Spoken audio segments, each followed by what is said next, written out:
ఈ ఆశ్రమ జీవితం కన్నా నరకం మేలు అన్నాడు ముకుంద. నేను వెళ్ళిపోతున్నాను ముకుంద అన్నాడు జితేంద్ర. అయితే పద, ఇద్దరం షరాంపూర్ వెడదాం. ఇద్దరు కలకత్తా బయలుదేరారు, ఎవ్వరికీ చెప్పకుండా.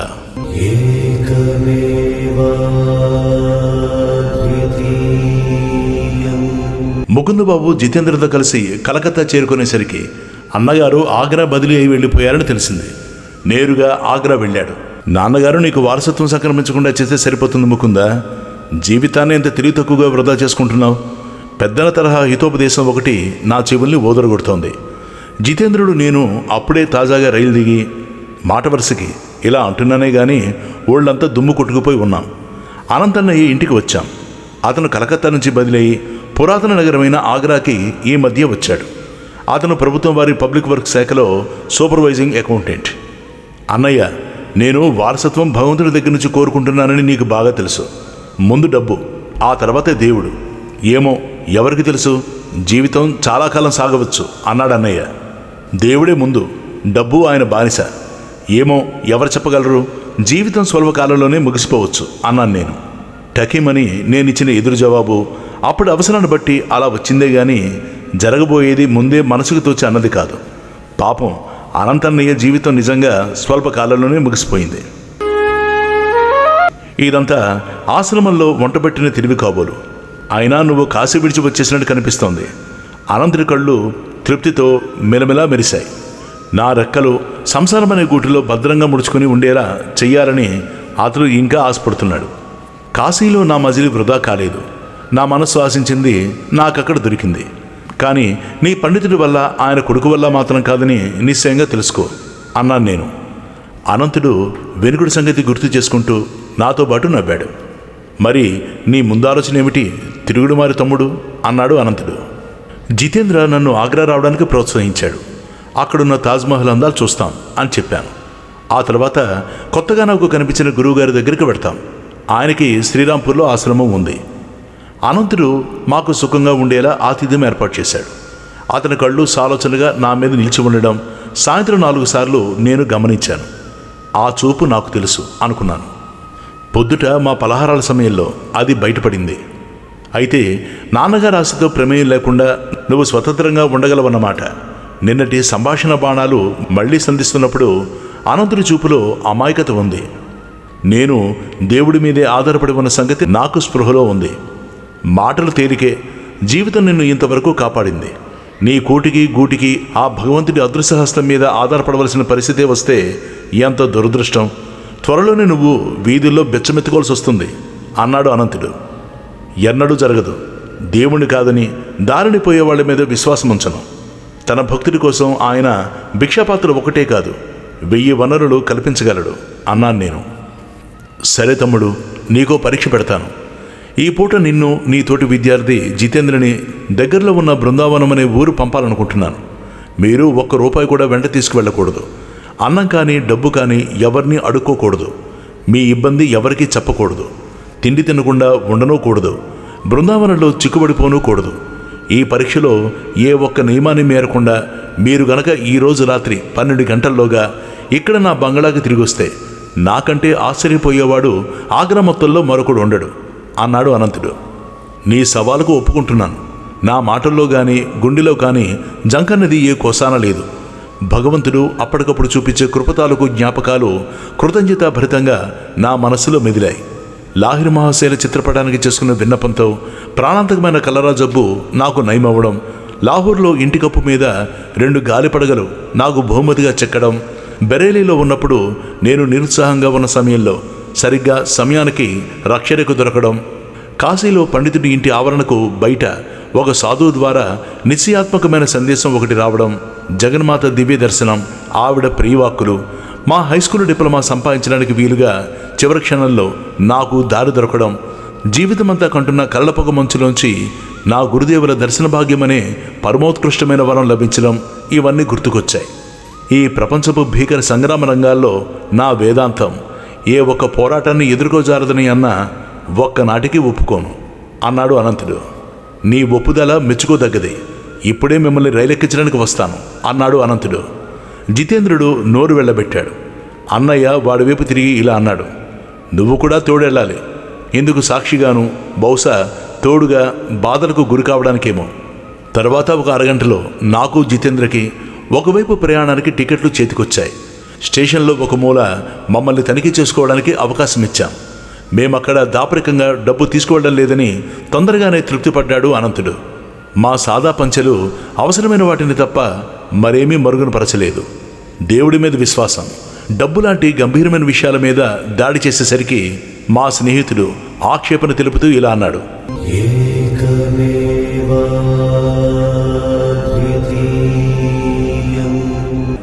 అనంత, కాపుదల కోసం 1-2 రూపాయలు ఇవ్వు నాకు.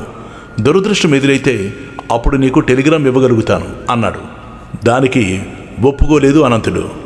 జితేంద్ర, నా నోట్లోంచి వచ్చిన మాట కటవుగా మందునింపులా ఉంది. చివరి కాపుదల కోసం నువ్వేమైనా డబ్బు తీసుకున్నట్లయితే ఈ పరీక్షకు నేను రాను అన్నాడు ముకుందుడు. డబ్బుల గలగలలో ఏదో భరోసా ఉంటుంది. నేను కఠినంగా హెచ్చరించేసరికి జితేంద్రుడు ఇంతకు మించి ఏమీ అనలేదు.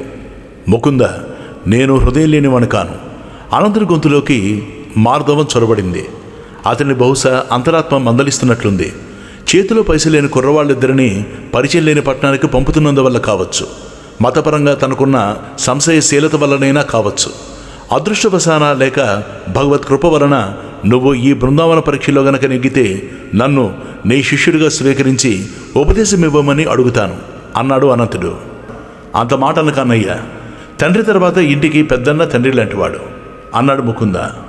పెద్దన్న చిన్నవాళ్ళకి తలవంచలమన్నది భారతీయ కుటుంబంలో అరుదు. చిన్నవాళ్ళు తండ్రి తర్వాత అంత గౌరవము విధేయత అతనికి చూపిస్తారు. కానీ నేనేమీ వ్యాఖ్యానించడానికి వ్యవధి లేదు. మా బండి బయలుదేరబోతోంది.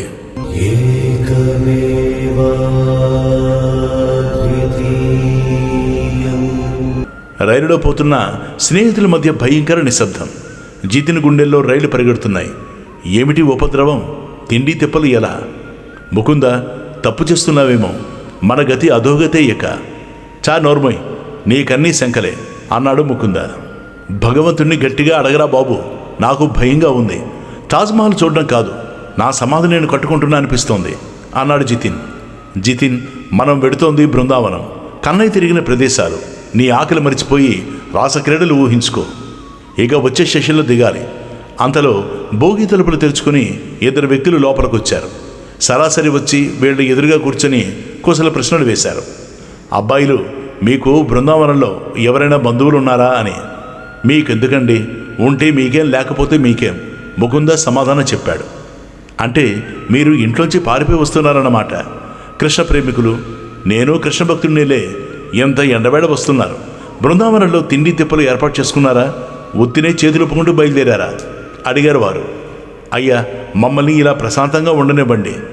ఏం మేము దొంగలుగా కనిపిస్తున్నామా అన్నాడు ముకుంద. తర్వాత స్టేషన్ రాగానే ముకుంద, జితిన్ దిగారు. రైలులో కలిసి పలకరించిన వాళ్ళు జట్కా పిలిచారు. రండి, ఎక్కండి, కొత్త వాళ్ళు మీరు అన్నారు వాళ్ళు. జితేంద్ర, ముకుంద వారితో పాటు జట్కా ఎక్కారు. జట్కా ఒక ఆశ్రమం దగ్గర ఆగింది. ఒక పరివాడొచ్చి ఇద్దరిని సాధారణంగా ఆహ్వానించాడు. ఒక ప్రౌఢస్త్రీ వచ్చి ఎదురుగా నిలబడ్డది. అమ్మా, బాబుగారు రాలేదు, వేరే 2 అతిథుల్ని తెచ్చాం. వాళ్ళను చూడగానే కృష్ణభక్తులు అనిపించింది. ఆమె ఇద్దరిని చూసి సంతోషించి, రండి బాబు, ఈరోజు మా ఆశ్రమానికి 2 పెద్దలు రావాల్సిందే. వారి బదులు మీరు వచ్చారు, సంతోషం. ఆమె చూపించిన ప్రేమకు ఆదరణకు ముగ్గులైనారు ముకుంద, జితిన్. కనీసం తిండి దొరకదు అనుకున్న వారికి విందు భోజనం లభించింది. ఇదే బ్రదర్ భగవంతుని కృప అంటే జితిన్ని గిల్లి చెప్పాడు ముకుంద. భోజనం తర్వాత ఆమెకు నమస్కరించి సెలవు తీసుకున్నారు. మళ్ళీ రండి బాబు ఇద్దరు అన్నదామె. బయట ఎండ ఎక్కువగా ఉంది. వెళ్ళి ఒక చెట్టు నీడను నిలబడ్డారు. ఏదో అదృష్టం తిరగబడి భోజనం దొరికింది. కానీ ముకుంద చేతిలో కానీ డబ్బు లేకుండా బృందావనం చూడడం ఎలా? తిరిగి రాత్రి అన్నగారింటికి చేరడం పెద్ద సమస్య కదా. కడుపు నిండేసరికి భగవంతుని మర్చిపోయావా జితిన్ అన్నాడు ముకుంద బాబు. అవును, నీ వంటి పిచ్చివాడిని నమ్ముకుని రావడం నా బుద్ధి తక్కువ అన్నాడు జితిన్. నోరుమొయ్యిరా బాబు, అన్నం పెట్టి ఆదరించిన కన్నయ్య ఆపాటి సహాయం చేయడా? ఆ కృష్ణుడే మనల్ని బృందావనం రప్పించుకుంటాడు అన్నాడు ముకుంద. అంతలో ఒక యువకుడు ఆపు సోపారపడుతూ అదే చెట్టు నీడకు వచ్చాడు. బాబు, మీరు ఊరికి కొత్తలా ఉంది, నేను గైడ్గా ఉండి మీకు బృందావనం చూపిస్తాను అని అడిగాడు. వద్దులే అన్నాడు ముకుంద. జితిన్ ముఖం పారిపోయింది. నన్ను నమ్మండి సార్, నేను మిమ్మల్ని మోసం చేయను అన్నాడు అతను. మోసపోవడానికి మా దగ్గర ఏముంది అనుకున్నాడు జితిన్. అప్పుడు అతను అన్నాడు, మీరు నాకు గురువుగారు సార్. నేను మధ్యాహ్నం ధ్యానం చేసుకుంటుంటే కృష్ణ భగవాన్ కనిపించి మీ ఇద్దరిని చూపించాడు. ఈ చెట్టు క్రింద ఉన్నారని చెప్పింది కృష్ణుడే సార్. మిమ్మల్ని చాలాసార్లు ధ్యానంలో దర్శించాను స్వామి అన్నాడు అతను. మాకు సంతోషంగా ఉంది, భగవంతుడు మిమ్మల్ని కనిపెట్టుకుని ఉన్నందుకు అన్నాడు ముకుంద. రండి స్వామి, ఆగ్రాలో మా అన్నగారింటికి వచ్చాను. మీతో కలిసి బృందావనం దర్శించే అవకాశం ఆ కృష్ణ భగవానుడే నాకు కల్పించాడు. ముకుంద అంగీకరించక తప్పలేదు. అతని పేరు ప్రతాప్ చటర్జీ. గుర్రం టాంకా మాట్లాడి తెచ్చాడు. ముగ్గురు కలిసి మదన్ మోహన్ ఆలయంతో సహా అన్ని చోట్ల తిరిగారు.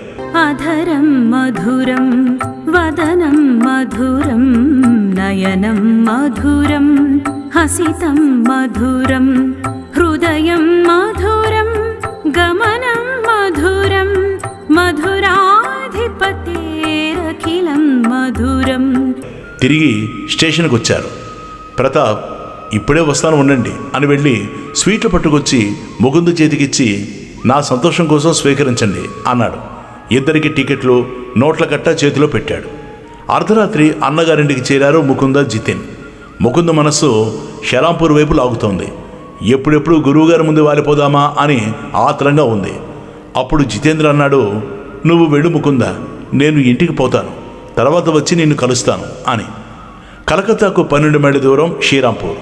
4 వారాల్లో వచ్చాయి అన్న గురువాక్యం నిజమైంది. ముకుంద యుక్తేశ్వర్జీ ఆశ్రమానికి బయలుదేరాడు.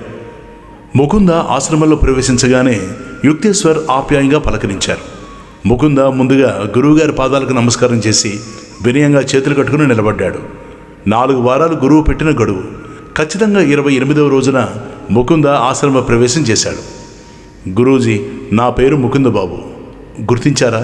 నేను ఆ రోజు అనేలోపు, తెలుసులేవయ్యా, నీ పేరు మర్చిపోలేదు, నిన్ను మర్చిపోలేదు, ఇవాళ నీ వస్తామని తెలుసు, రాకేం చేస్తావు, రమ్మని పిలిచాను కదా అన్నారు ఆయన.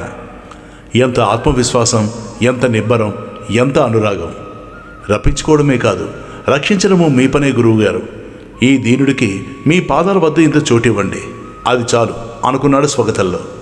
మనసులోని భావం గ్రహించినట్లుగా యుక్తేశ్వరజీ అన్నారు ప్రకాశంగా, అదెట్లా సాధ్యముకుందా? నా పాదాల వద్ద సెటిల్ అయిపోతే నీవు చేయవలసిన పనులు ఎవరు చేస్తారయ్యా? భగవంతుడు నీకు అప్పగించిన పనులు నీవే చేయాలి. కర్మ యోగివి కావాలి కానీ కర్మ సన్యాసివి కాకూడదు. భగవంతుడు ఒక్కొక్కరికి ఒక్కొక్క పని నిర్దేశిస్తాడు. ఆ పని నిర్వర్తించడం మన డ్యూటీ. నీ పనులు ఏవో చెప్పవలసింది నేను, చెప్పినట్లు చేయడం నీ కర్తవ్యం.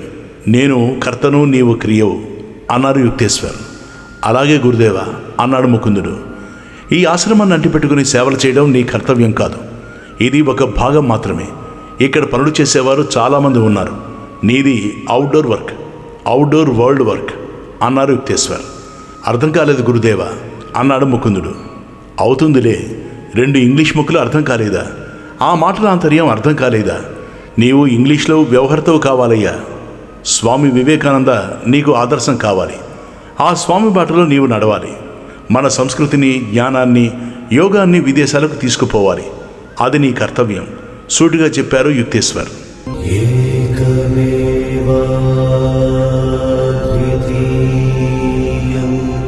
ఇదేమిటి భగవంతుడా, కాలికి వదిలేస్తే మెడకు చుట్టుకుంది అనుకున్నాడు ముకుంద.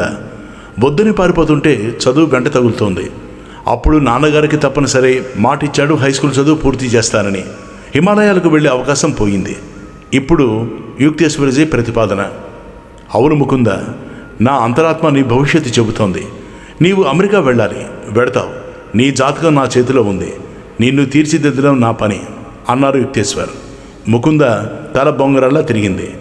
నేనేమిటి, అమెరికా వెళ్ళడం ఏమిటి? ఆఫ్టర్ ఆల్ నేనంతా అనుకున్నాడు. గురువాజ్ఞల్ని ధిక్కరించడం గురుద్రోహం, తప్పదు ఒప్పుకోక. అవును ముకుంద బాబు, నీవు డిగ్రీ చదవాలి. అవసరం నీది కాదు, మన యోగానిది. ఇంగ్లీష్ రాని నాలాంటి వాళ్ళు వెళ్ళి ప్రయోజనం ఉండదు. రామకృష్ణ పరమహంస కంటే స్వామి వివేకానంద గొప్పవాడని కాదు. నరేంద్రుడికి ఇంగ్లీష్ వచ్చు, రామకృష్ణుడిది సామాన్య చదువు. నీ వంటి వారి వల్ల భారతీయ సంస్కృతి, ఆధ్యాత్మిక సంపద విదేశాలకు అందాలి. నీవు కలకత్తాలో ఉండి చదువుకో, వీలైనప్పుడు ఇక్కడికి వస్తూ ఉండు. నా ఆశీస్సులు నీకుంటాయి. ఎప్పటికీ నీవు మావాడివే అన్నారు యుక్తేశ్వర్. అలాగే గురుదేవ, నాకు భగవంతుని చూపించండి, మీరు చెప్పినట్లు చేస్తాను అన్నాడు ముకుందుడు.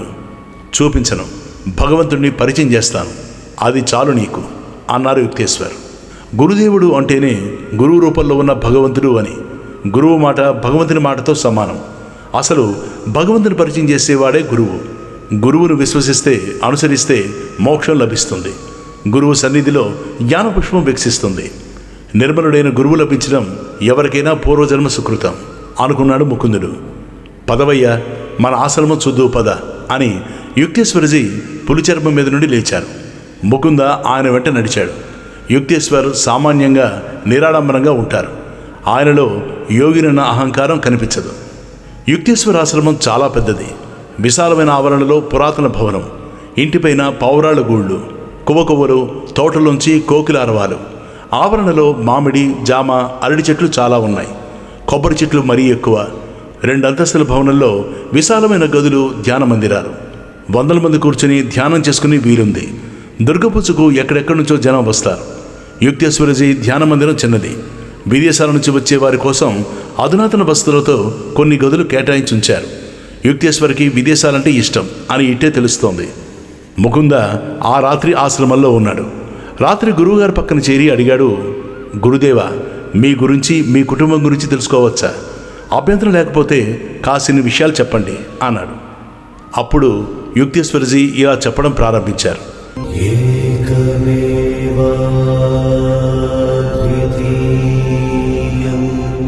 నేను పుట్టింది షీలాపూర్లోనే 1855 మే 10వ తారీఖున.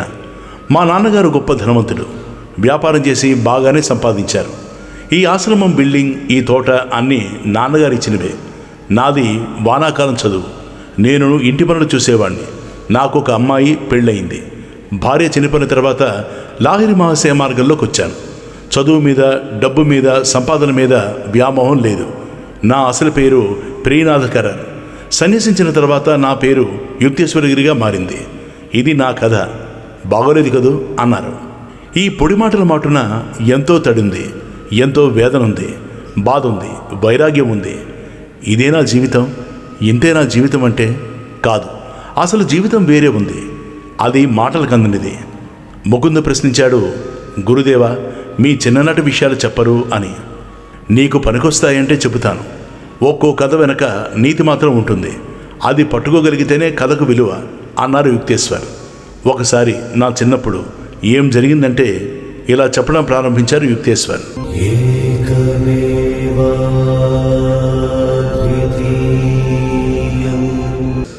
నన్ను భయపెట్టాలనో లేక నా భయం పోగొట్టాలనో తెలియదు కానీ మా అమ్మగారు ఒక చీకటి గదిలో కూర్చోబెట్టి దెయ్యం కథ చెప్పింది. కథంతా విన్న తర్వాత ఆ దెయ్యం ఉండి ఇంటికి వెళ్ళాను ధైర్యంగా. అమ్మ చెప్పిన గదిలోని దెయ్యం అక్కడ నాకు కనిపించలేదు. ఆ తర్వాత అమ్మ ఎప్పుడు దెయ్యాల కథలు చెప్పలేదు. భయపడే గుండెలోకి ధైర్యం జొరబడితే భయం పారిపోతుంది. నాకు మరో కథ జ్ఞాపకం ఉంది ముకుంద. మా పక్కింటి వారికి ఒక కుక్క ఉండేది. నేను చిన్నప్పుడు ఆ కుక్క కావాలని పేచీ పెట్టాను, కుదరలేదు. తర్వాత కుక్క మీద ఆసక్తి పోయింది. ఏదైనా ఒకటి కావాలనుకుంటే అది లభించినప్పుడు దానిపైన అయిష్టం పెరుగుతుంది. అదే వైరాగ్యం. మా అమ్మ అంటుండేది, ఒకరి క్రింద నౌకరీ చేసేవాడు బానిస కంటే హీనం అని. అమ్మ మాట నా పైన బాగా పనిచేసింది. పెళ్ళైన తర్వాత కూడా నేను ఉద్యోగ ప్రయత్నం చేయలేదు. నాన్నగారు సంపాదించింది చాలు. పిల్లలకు మంచి మాటలు చెప్పాలి. మనం చెప్పే మాటలు, చేసే పనులు వారి అభివృద్ధికి బాటలు వేయాలి. చిన్నప్పుడు వేసిన బీజాలు పెరిగి పెద్దవవుతాయి. అవే మహావృక్షాలు అవుతాయి. అమ్మ మాట వల్ల నేను నిరుద్యోగిగా మిగిలాను అని ముగించారు యుక్తేశ్వర్. ఆశ్రమంలో చేరిన మొదటి రోజునే యుక్తేశ్వర్ 3 పాఠాలు చెప్పారు. 3 జీవితానుభవాలు నేర్పిన పాఠాలు. 2వ రోజు గురువుగారి సన్నిధిలో ధ్యానం చేశాడు. శరీరంలోంచి ఏవో కాంతులు ప్రసరించినట్లయింది. 100 మంది సూర్యులు ఒకేసారి ఉదయించిన వెలుగు. లోగడ స్వామి కేవలానంద వద్ద ఇలాంటి అనుభవం కలగలేదు. గురు దృష్టి, గురు స్పర్శ శిష్యుల్లోని మాలిన్యాలను కడిగివేస్తుంది. గురువు సమక్షంలో హృదయంలో జ్యోతి వెలుగుతుంది. అటువంటి అనుభవం ఎవరి దగ్గర కలుగుతుందో అతను సద్గురువు, నిజమైన యోగి అనుకోవాలి.